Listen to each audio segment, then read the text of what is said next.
भोजशाला के मुद्दे पर इंदौर खंडपीठ से फैसला आ चुका है। मध्य प्रदेश हाईकोर्ट के इस फैसले को लागू भी किया जा चुका है। हालांकि दूसरा पक्ष सुप्रीम कोर्ट जाने की तैयारी कर रहा है, लेकिन हिंदू पक्ष की यहां तक की जीत में महत्वपूर्ण भूमिका निभाई है पंडित एचपी तिवारी ने। वो इस मामले में याचिकाकर्ता भी थे। तो चलिए आज मुलाकात करते हैं पंडित एचपी तिवारी से और जानते हैं कि भोजशाला के मुद्दे पर उन्होंने जो लड़ाई लड़ी है उसमें उनका संघर्ष कैसा रहा और उन्हें ये विचार कहाँ से आया और आज इस मुकाम पर पहुंचने के बाद आगे की रणनीति क्या होगी। वास्तव में भोजशाला एक अति विवादित स्थल था।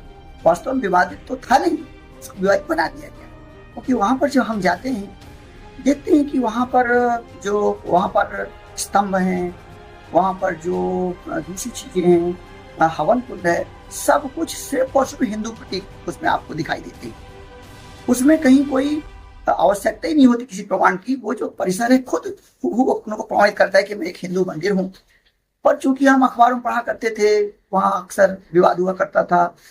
विशेष रूप से हमने ये देखा कि जब भी वहाँ पर बसंत पंचमी के दिन अगर शुक्रवार भी पड़ा है तो उस समय काफी विवाद हुआ करता था और ज्यादातर मामलों में हिंदू वहां पर ज्यादा पीटा करते थे। तो मुझे लगा कि नहीं, इसको देखना चाहिए। और मैंने जब वहां जाके देखा उस परिसर को, तो मुझे लगा कि साहब जी, तो इसमें कोई प्रमाण की आवश्यकता ही नहीं है। इतना विशाल परिसर और सब कुछ हिंदुओं का है।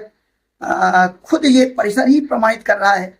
जैसे उसमें आपके संघ की आकृतियां हैं, स्वास्थ्य की आकृतियां हैं, कोई देवी देवताओं के चित्र हैं, ये सारी चीजें हिंदू प्रतीक हैं। तो जब देखा कि हमने ये बहुत गलत हो रहा है और इतना प्राचीन राजा भोज द्वारा निर्मित मंदिर, जो 11वीं शताब्दी का ये मंदिर है, और न सिर्फ मंदिर बल्कि ये विश्व विख्यात संस्कृत शिक्षा का केंद्र भी था। 11वीं शताब्दी में राजा भोज द्वारा बनवाया गया था। कालांतर में 14वीं शताब्दी में अलाउद्दीन खिलजी ने उस परिसर को ध्वस्त किया और उसको उन्होंने एक मस्जिद का रूप दिया। और ये सब देखने के बाद मुझे लगा कि निश्चित रूप से ये तो हमारे लिए जो सांस्कृतिक गौरव की जो बात है उसको पुनर्स्थापित होना ही चाहिए। और तब मैंने सोचा कि इसमें हम एक याचिका दायर करें, और याचिका दायर करने में काफी वक्त लगा। हमने 2019 में काम चालू किया था और लगभग 3 साल तो हमने डॉक्यूमेंटेशन किया और 2022 में जाकर के हम याचिका दायर कर पाए। जो याचिका दायर हुई है इसके बाद एएसआई का सर्वे भी हुआ, सर्वे रिपोर्ट भी आई और उसके बाद केस चला। तो क्या प्रक्रिया रही याचिकाकर्ता के तौर पे आपको, और क्या क्या इसमें जो है मुश्किलात झेलनी पड़ी? और सबसे पहले तो याचिका दायर करने के पहले बहुत सारी मुश्किलात का हमको सामना करना पड़ा। चूंकि मेरा निवास जबलपुर, संस्कार राजधानी जबलपुर है और भोजशाला की दूरी यहाँ से काफी ज्यादा है। कई बार वहाँ की यात्राएं करनी पड़ी और शुरू में तो हमें लोगों का सहयोग भी नहीं मिला। एक पेपर, एक साक्ष्य इकट्ठा करने में मुझे बहुत पसीने बहाने पड़े। बड़े मुश्किलों से 3 साल में हम इस स्थिति में पहुंच पाए कि अब हम याचिका दायर कर सकते हैं। क्योंकि याचिका दायर करने का मतलब ये था कि हमें, भले ही वहां पर सब कुछ दिख रहा है, ये तो 11वीं शताब्दी का है, मतलब 1500 वर्षों में सबको दिख रहा है, हिंदू परिसर है, उसके बावजूद वहां पर जो है नमाज पढ़ी जा रही थी। मुस्लिमों का कब्जा था उस पर। तो हमारा ये था कि तैयारी पुख्ता होनी चाहिए, समय चाहे जितना लगे। उसमें तो काफी समय लगा, काफी मुश्किलों का सामना करना पड़ा। शुरू हमको लोगों का सहयोग भी नहीं मिला। जब बाद में लोगों को लगा कि नहीं, ये लोग थोड़ा सा जागरूक लोग हैं, वाकई काम करना चाहते हैं और धर्मनिष्ठ लोग हैं और निस्वार्थ भाव से काम करना चाहते हैं, तब थोड़ा सा लोगों को सहयोग मिला और तब हमारी तैयारी पूर्ण हुई। और 2 मई 2022 को हमारी ये याचिका 10/484/2022 ये दाखिल हुई और उस पे हमने बहुत सारे डॉक्यूमेंट्स जो लगाए थे, प्रमाणित तथ्य लगाए थे। बड़ी खुशी की बात है कि माननीय न्यायालय ने उन तथ्यों के आधार पर एएसआई सर्वे का आदेश दिया और काफी लंबे दिन तक एएसआई सर्वे चला।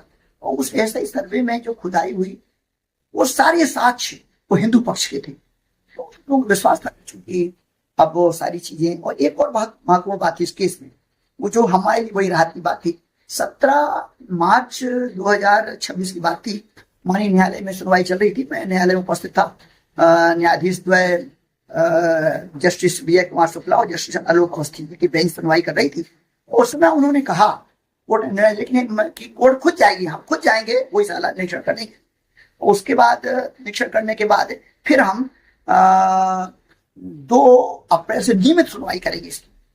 और न्यायालय खुद गौशाला का निरीक्षण न्यायालय ने किया, एक एक चीज का बारीकी से निरीक्षण किया। निरीक्षण करने के बाद 4 अप्रैल से इसकी नियमित सुनवाई हुई, जो कि 12 मई तक चली। तो जब हमने ये देखा कि कोर्ट स्वयं वहां पर जा रही है निरीक्षण करने के लिए, तब मुझे विश्वास हो गया था कि अब तो निश्चित रूप से माँ बागदेवी की कृपा है, सरस्वती की कृपा है, और निश्चित रूप से ये जो निर्णय है हमारे पक्ष में, यानी हिंदू पक्ष में ही आएगा। जी जी, अभी अदालत का फैसला जो है भोजशाला मंदिर में आप लोगों के पक्ष में आया है और अब उसे पूरी तरह से मंदिर घोषित कर दिया गया है। तो अब इसमें सामने वाला जो पक्ष है वो सुप्रीम कोर्ट जाने के लिए भी कह रहा है। अब तो मंदिर में पूजा पाठ करने में कोई दिक्कत नहीं होगी। निश्चित रूप से 15 मई को इसका हाई कोर्ट का आदेश आया था, और हाई कोर्ट आदेश के जस्ट बाद शुक्रवार का दिन था। शुक्रवार को लगभग 2:30 बजे आदेश आया था, और शनिवार से चूंकि कोर्ट ने कहा कि एक कोर्ट ने और बहुत महत्वपूर्ण बात कही। एक्चुअली सन 2003 में भारतीय पुरातत्व सर्वेक्षण विभाग, जिसको अधिकार भी नहीं था, इस अनधिकृत तौर पर उसने मुसलमानों को इस्लाम धर्मावलंबियों को ये अधिकार दिया कि वो हर शुक्रवार को नमाज वहां पर अदा कर सकते हैं। तो माननीय उच्च न्यायालय ने उस आदेश को 2003 के एएसआई के आदेश को निरस्त कर दिया और पूरे मंदिर को हिंदू मंदिर घोषित किया, और ये कहा कि हिंदुओं को अबाध पूजा का अधिकार यहाँ पर है और मुस्लिम यहाँ पर नमाज अदा नहीं कर सकते। तो चूंकि 15 तारीख के बाद मुस्लिमों को वहां पर नमाज अदा करने पर रोक लगा दी गई और हिंदुओं को पूजा के पूरे अधिकार दिए गए 365 दिन 24 घंटे। तो उस शनिवार के दिन से ही, यानी आदेश के दूसरे दिन से ही बड़ी संख्या में लोग वहां पर सनातन धर्मावलंबी पहुंचे और पूजा अर्चन प्रारंभ किया। मैंने महसूस किया कि वाकई ये हजारों वर्षों की प्रतीक्षा ये पूर्ण हुई है, और वास्तव में ये कोई एक बिल्डिंग का मामला नहीं, कोई भवन का मामला नहीं है, ये सनातन गौरव का मामला था। और ये जो जीत हुई है वास्तव में कोई व्यक्ति की जीत नहीं है, ये तो पूरी सनातन धर्म, सनातन परंपरा और सनातन संस्कृति की जीत है, जिसके लिए हिंदुस्तान के सभी सनातन धर्मावलंबी बधाई के पात्र हैं। और मैं समझता हूं कि ये जो निर्णय आया है, ये निर्णय आगे के जो केसेस हैं, चाहे वो ज्ञानवापी हो, चाहे वो कृष्ण जन्मभूमि का हो, इस पर भी ये इस केस का काफी असर पड़ेगा।